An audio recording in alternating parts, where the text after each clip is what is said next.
The scent of expensive cologne and judgment filled the air at La Maison, my father's favorite restaurant where he insisted on hosting his 60th birthday celebration. I adjusted my simple navy blazer, bought off the rack at a department store, and tried to ignore the way my sister Amanda's eyes narrowed at my choice of attire. "You could have at least tried to dress for the occasion, James," she said, smoothing her own designer dress. "It's Dad's birthday." I smiled and took another sip of water, letting her words roll off me like they had for the past 5 years. 5 years since I'd walked away from the family's precious investment firm. 5 years of building something of my own in secret. 5 years of being the family disappointment. My brother Michael arrived late, as usual, but no one seemed to mind.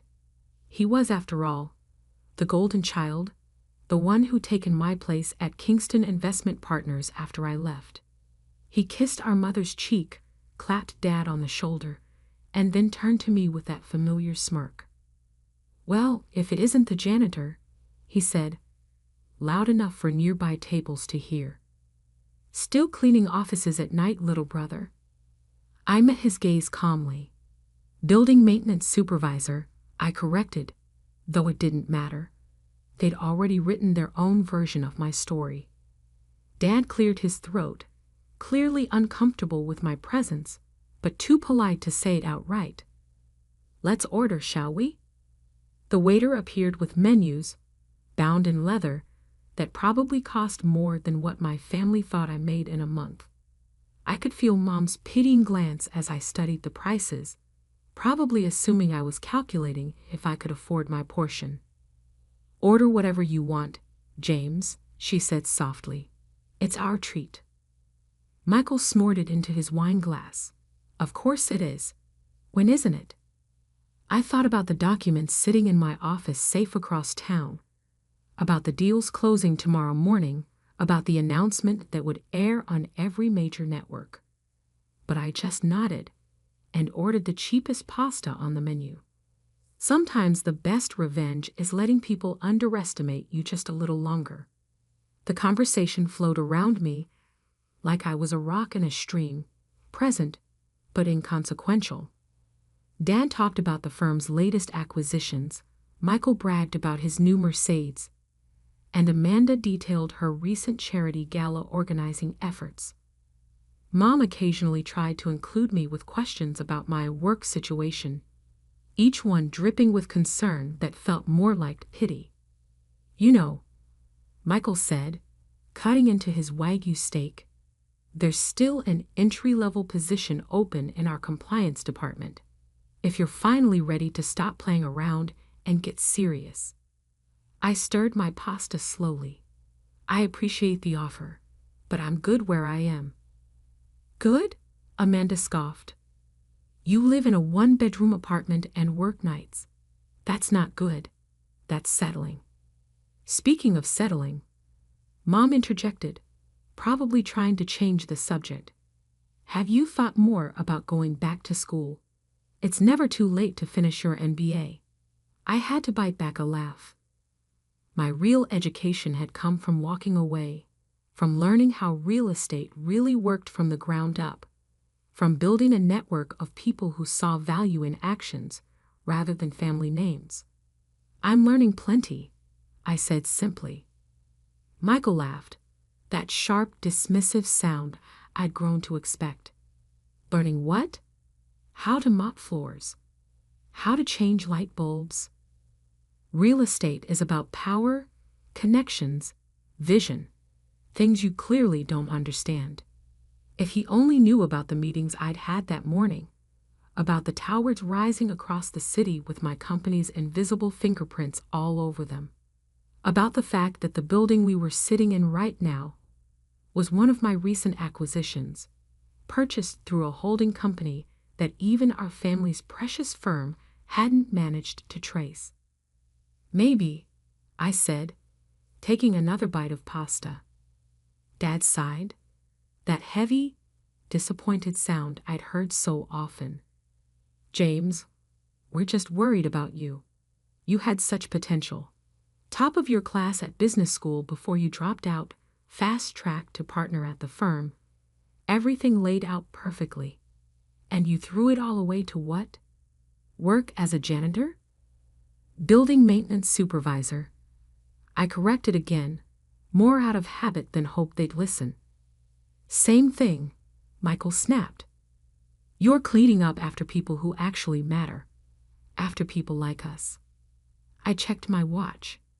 7:58 p.m. The news would break in exactly 2 minutes. I took a slow sip of water and waited. Your father's right, Mom added, reaching across to pat my hand. It's not too late to turn things around, to be part of the family properly again. The restaurant's background music suddenly cut out, replaced by the familiar jingle of the evening news. The massive screen mounted above the bar, usually showing muted sports games, flickered to life with the volume up. Breaking news, the anchor announced, her voice cutting through the dinner crowd's chatter. In what's being called the largest real estate acquisition in the city's history, mysterious company Summit Horizon has just revealed its ownership of 12 major downtown properties, including. I watched my family's faces as the list scrolled across the screen. Each property worth hundreds of millions, each one acquired quietly over the past 5 years, while they thought I was just scrubbing floors and changing light bulbs. Who the hell is Summit Horizon? Michael demanded, pulling out his phone. How did we miss this? I set down my fork and waited for the next part. The anchor continued.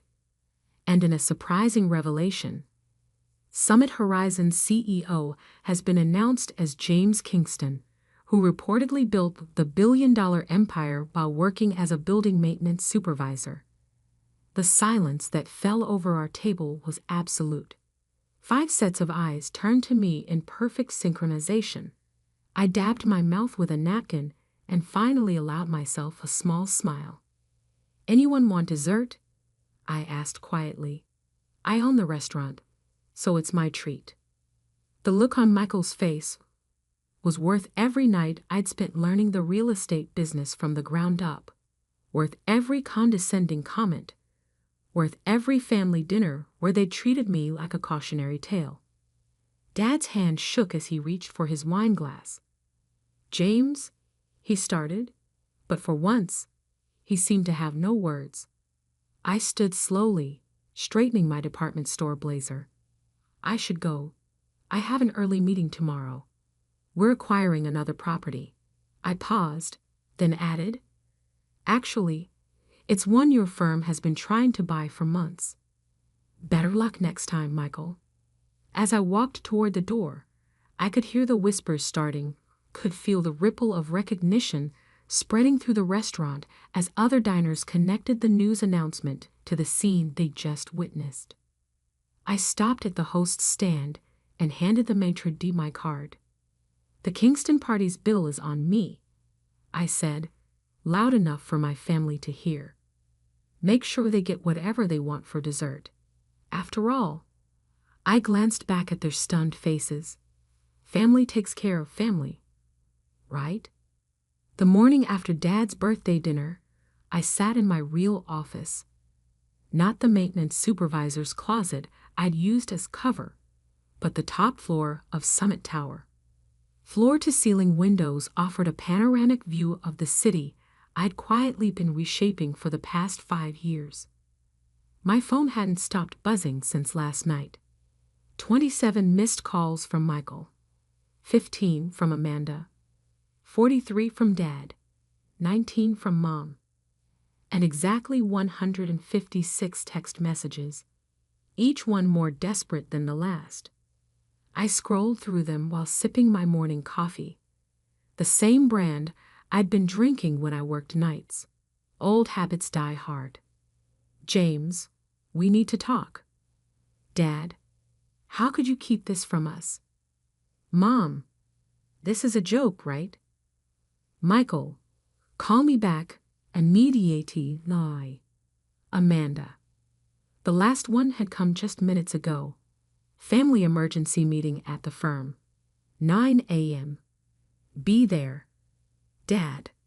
I checked my watch. 8:57 a.m.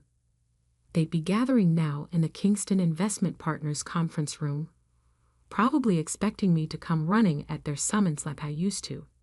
Instead, I turned to my laptop and opened the video conference app. At exactly 9 a.m., I sent them a link. My phone rang immediately. What is this? Michael's voice was tight with barely controlled rage. If you want to meet, we'll do it my way, I replied calmly. Click the link.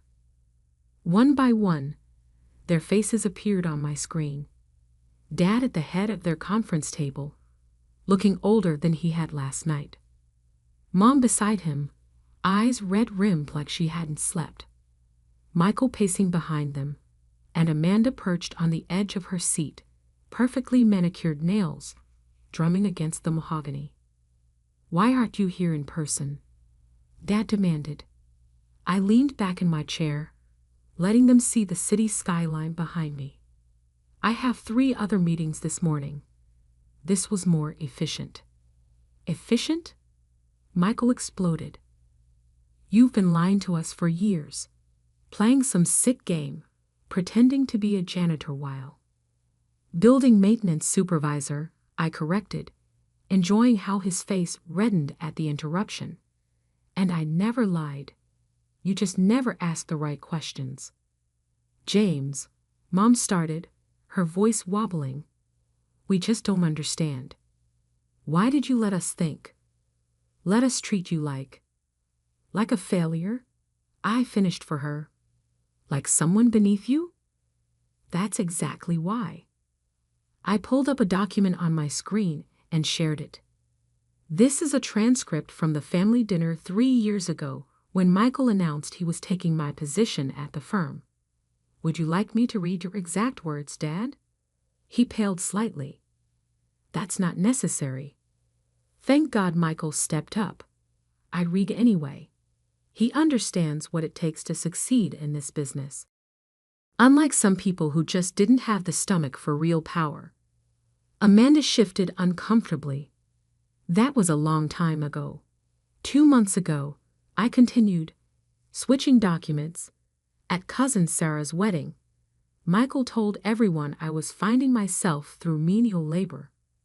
Last Christmas, Amanda suggested I might qualify for low-income housing assistance.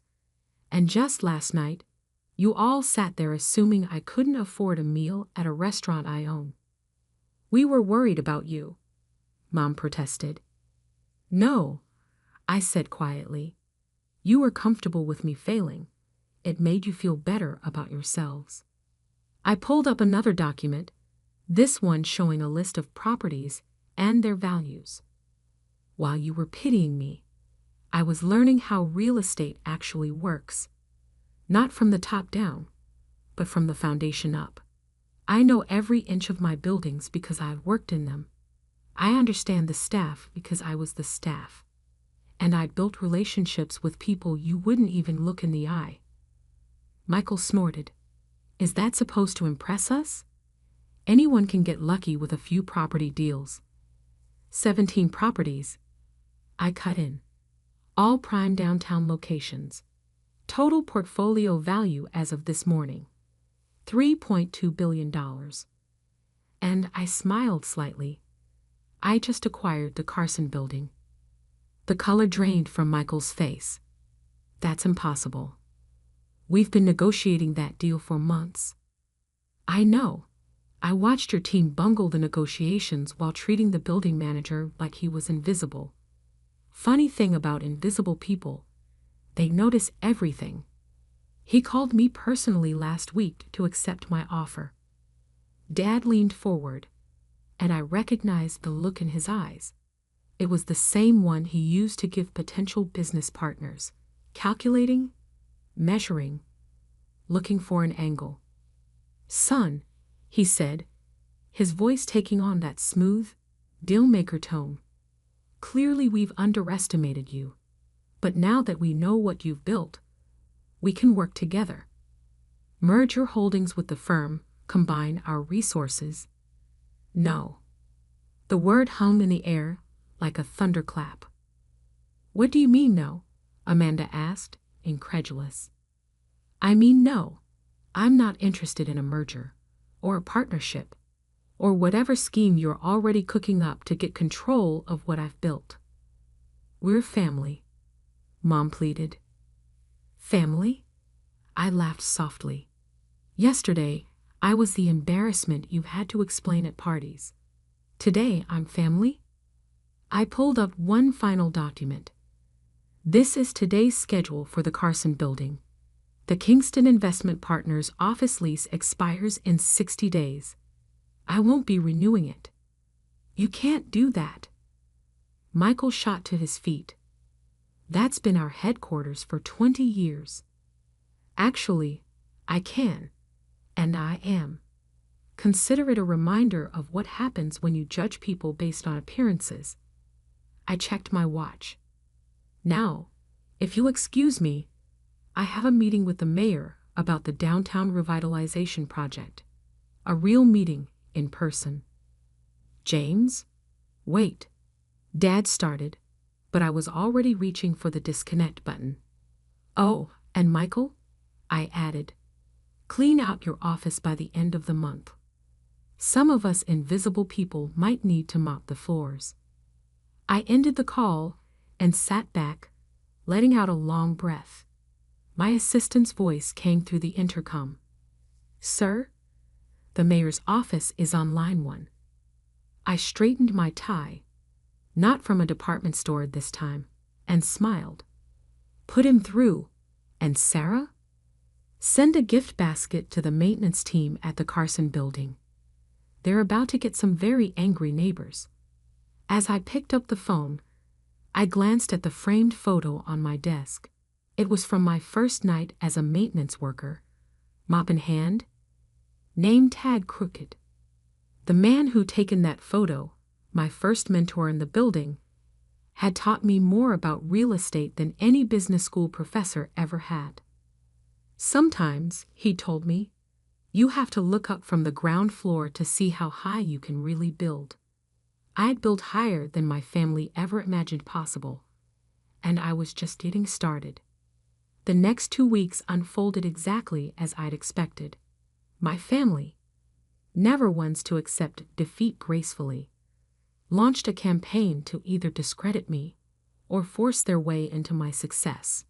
First came the rumors. Whispers in country club lounges about how I must have acquired my fortune through questionable means. After all, how could a janitor build a billion-dollar empire legitimately?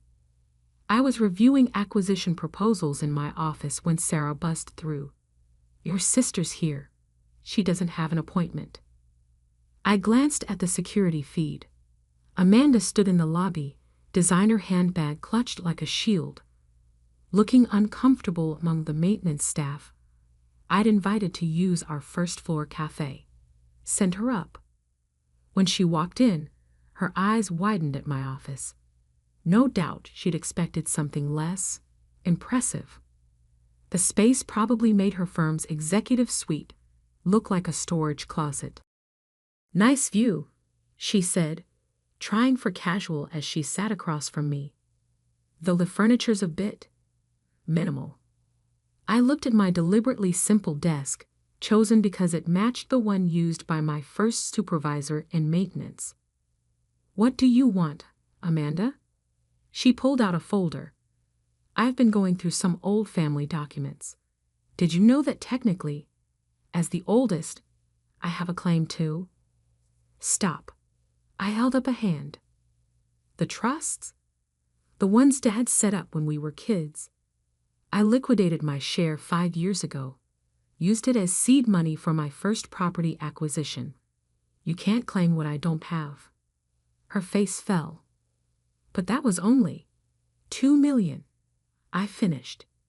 Yes, amazing what you can build from that when you actually understand value from the ground up. That's not fair, she snapped. We didn't know. That I was capable? That's exactly the problem. I stood and walked to the window. How's Michael handling the office move? She flinched. He's struggling. Dad, too.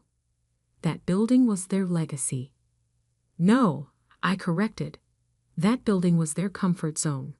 They're not angry about losing an office. They're angry about losing control. They sent me to offer you a deal, she admitted finally. Of course they did. Let me guess. They'll stop spreading rumors about my business practices if I lease them back their office space. Her silence was answer enough. I turned back to face her. Here's what's going to happen instead. You're going to leave here and tell them that their threats are as ineffective as their business strategy. Then you're going to watch as I acquire the Wilson portfolio next week. Yes, the same one Michael's been chasing for 2 years. How did you know about Wilson? I smiled. Because I own the building where your firm holds its confidential board meetings. And unlike you, I actually talk to the maintenance staff. They hear everything. Just then my phone buzzed. A text from my head of security. Michael Kingston attempting to access lower-level archives. Right on schedule. Excuse me, I said to Amanda. I have to deal with something. Our other brother just broke into my building's maintenance level, probably looking for evidence of wrongdoing. Her face paled. How did you? Cameras everywhere. Would you like to join me? It should be enlightening. We took my private elevator down. When the doors opened, we found Michael being detained by 2 security guards, both former maintenance workers I'd promoted. Looking for something? I asked calmly. Michael struggled against the guards. You must have dirt hidden somewhere. Nobody builds this much this fast without. Without what? Hard work. Understanding how buildings actually function. Treating people with respect regardless of their position. I nodded to the guards. These men used to work maintenance with me. Now they run my building's security. Because I saw their potential instead of looking down on them. James. Amanda interrupted. You've made your point. What do you want from us? Want? I laughed softly. I don't want anything from you. That's what none of you understand. I built this company by choice, not necessity. I worked maintenance by choice, not failure. I turned to the guards. Please escort my brother out. And Michael? The next time you try to break in, I'll press charges, family or not. That evening, I received an email from Dad. Son, your mother and I have been doing some reflection. Perhaps we were wrong about your choices. The firm is struggling without the Carson building, and your recent acquisitions have shown us that maybe we don't understand the market as well as we thought. I'd like to have dinner. Just us. No business talk. No deals. Just a father trying to understand his son. Dad. I stared at the message for a long time, remembering all the dinners where they'd looked through me, all the times they'd dismissed my ideas, all the moments they'd chosen prestige over understanding. Finally, I replied, Dad, dinner is fine, but not at La Maison. Meet me at Joe's Diner on 4th Street. It's where the maintenance crews eat after night shift. If you want to understand me, start by understanding them. And come alone. No Michael, no Amanda, no hidden agendas. James. The next evening, I sat in my usual booth at Joe's, nursing a cup of coffee. The door chimed, and Dad walked in, looking completely out of place in his bespoke suit. The regular customers, maintenance workers, security guards, cleaning staff, all looked up briefly before returning to their meals. Dad slid into the booth, clearly uncomfortable. Interesting choice of venue. This is where I learned my most valuable lessons about real estate, I said. Not in business school, not at the firm. Here, listening to the people who keep buildings running. He picked up the laminated menu, probably the first non-fine dining menu he touched in decades. I don't understand why you did it this way. Why not just tell us? Would you have listened? I asked quietly. Or would you have tried to control it, shape it into your version of success? He was quiet for a long moment. We thought we were protecting you. No, I said firmly. You thought you were protecting your image of what success should look like. You never asked what I wanted to build. The waitress came over. Maria, whose daughter I'd helped put through college with a scholarship from my foundation. The usual, James, she asked with a warm smile. Thanks, Maria. How's Jessica doing at law school? Top of her class, she beamed. Those books you sent really helped. After she left, Dad stared at me. You know their names, their stories. I know everyone's names, their stories, their potential.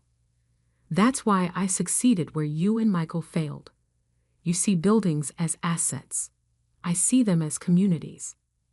Dad looked around the diner with new eyes, finally seeing what I'd seen years ago. Teach me, he said suddenly. I raised an eyebrow. Teach you. Not about business, not about real estate. Teach me how to see what you see. For the first time in years, I heard genuine humility in his voice. Okay, I said slowly. But we start from the ground up. Literally. Tomorrow morning, 5 a.m., meet me at the Carson Building. Wear comfortable shoes. What are we doing at 5 a.m.? I smiled. Walking through the building with the maintenance crew. If you want to understand my success, you need to understand where it really started. As we finished our coffee, I noticed Maria bringing over a piece of pie, my usual end-of-meal order. Add his to my tab, Dad said quickly, reaching for his wallet. No need, Maria replied. James owns the diner. Has for 3 years. Never changed a thing, just made sure we all had health insurance and a stake in the business. Dad set down his fork, finally understanding. I hadn't just built buildings. I'd built relationships, trust, and communities. I'm sorry, he said quietly, for not seeing you. Really seeing you. I know, I replied. That's why tomorrow, we start with open eyes. But Dad, this isn't about taking over my company or merging assets. Then what is it about? Learning that success isn't just about what you own. It's about what you build and who you build it with. As we left the diner, Dad looked up at the skyline, my skyline. You know, he said thoughtfully, I never really looked up from my office until now. I smiled. Sometimes you have to start at the bottom to truly understand the view from the top. The next morning, when Dad arrived at the Carson Building at 5 a.m., he found me already there, dressed in my old maintenance uniform, helping the crew start their day. The look of surprise on his face was priceless, but the lesson was clear. True power isn't about titles or corner offices. It's about understanding every level of what you build, respecting everyone who helps build it, and never forgetting where you started. Even now, years later, I still keep my old maintenance uniform hanging in my office. Not as a reminder of where I came from, but as a reminder of who I really am. Someone who built success from the ground up, one floor at a time.